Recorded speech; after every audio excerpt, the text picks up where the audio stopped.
I'm working on this human hair wig, trying to see if it's going to be something I can actually wear out in the world and not have the same experience I did when I wore this to the dog park.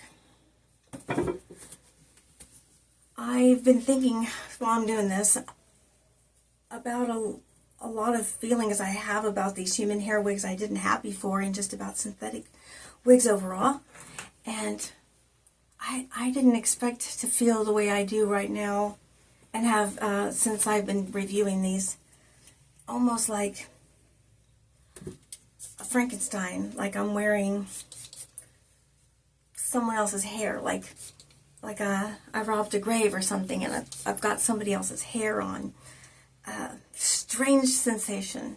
I never thought I would feel like that, and I don't remember hearing anybody else say anything like that, so I'm not sure where it's coming from.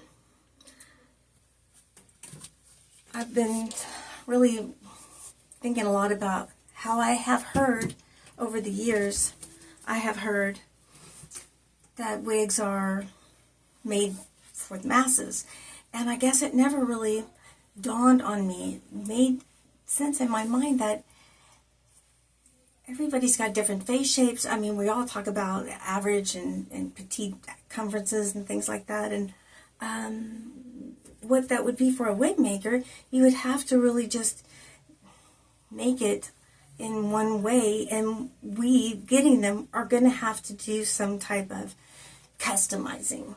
And I feel like when I had the first journey, I feel like I thought that shouldn't be the case, that I was spending all this money on a style that with the color and the whole bit, and that it should pop out of the box just like that. And I'm just sitting here thinking, why would I think that? You know, I love watching YouTube reviews of gals who've got round faces and long faces, and gals who are super skinny, and girls who are wearing, plus size clothing, and how cute it is. And I like seeing it on so many different face shapes. And I remember getting my notepad out and trying to figure out what my face shape was. Was it heart shape? Was it diamond? Was it octagon? Was it square? What was it? And never being able to put my finger on what it was, what face shape I had. So if you imagine being a wig maker, you know, like Noriko or Paula Young, or even a person making them on their own, you're going to have so many different people looking at this wig. How would you customize it for each person? I'm sitting here thinking, why didn't that ever occur to me? I know I've heard that, but why didn't it really resonate with me like it's doing tonight with this human hair wig? I remember also trying to figure out if I was warm tone or cool tone. I couldn't figure it out.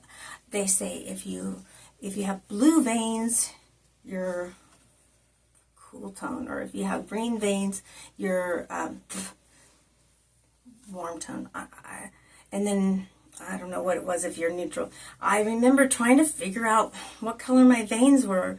Were they blue? Were they green? I'd look and look and look and look, and never be able to figure that one out either. So when I was listening to Life in Hair, was it yesterday, she did some thoughts in a vlog type video where she's eating this amazing cake, and she's talking about her reflections on the interview that we did, and her memories of watching my past YouTube videos when I dressed in office attire.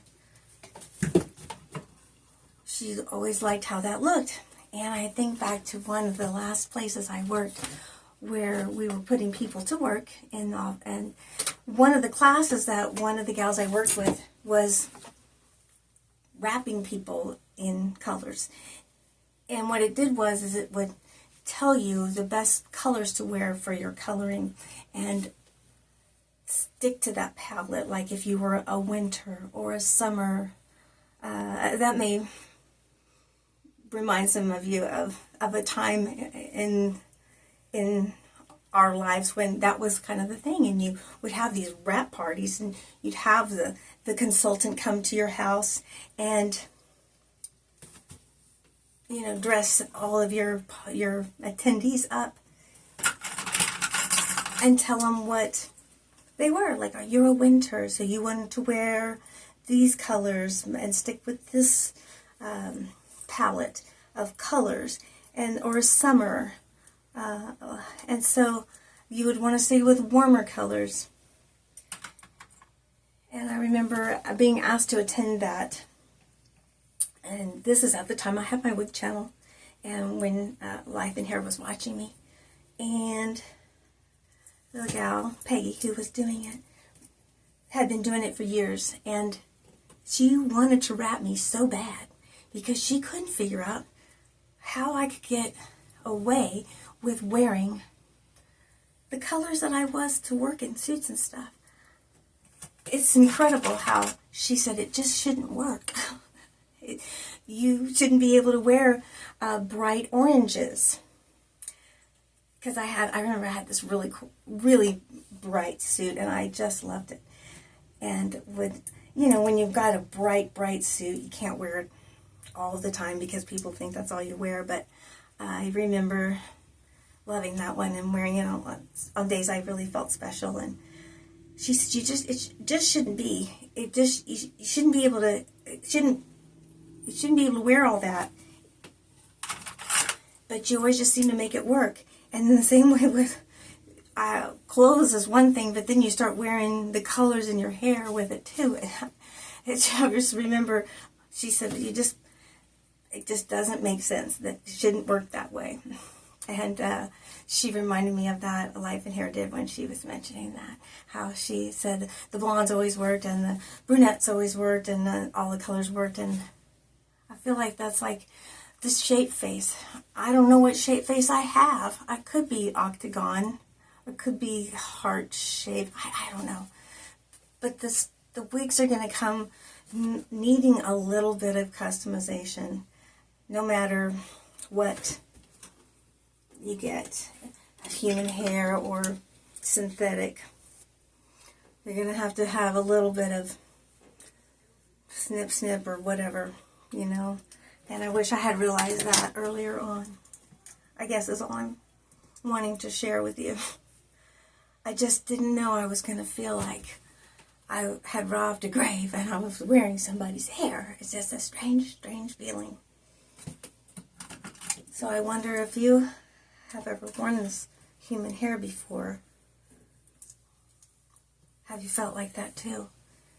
Like a Frankenstein?